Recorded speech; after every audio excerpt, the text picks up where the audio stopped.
президент болом дегени, же өкмөт башчы болом дегени, же жана башкасы. Эми көзү ачылып аткандыр. Эми монтип иш кылсам оңолом деп аткандыр. Келиңиздер, талкуулайлы.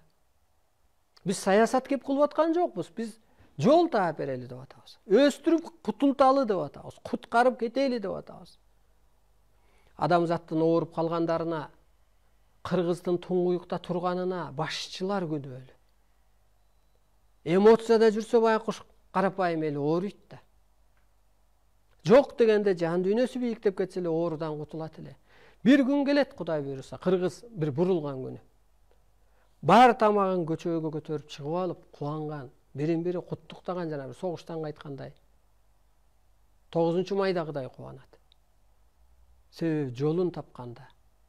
Мына бүгүнкү күндө канча бир депутат, канча бир өкмөт иш алып барып атат.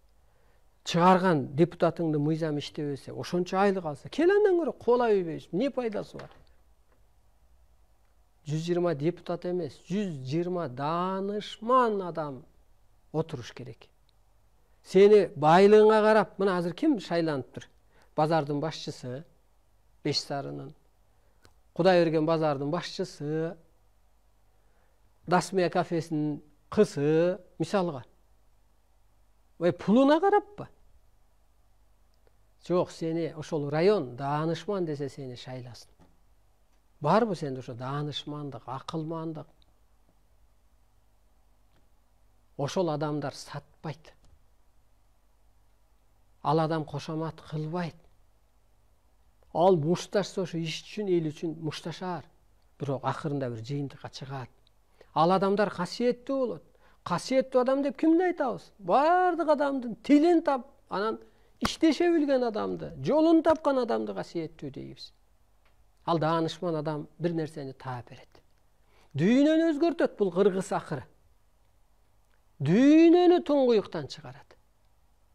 Сиз кыргыз эле өлкөсүн же кыргыз эле элин элестетпеңиз.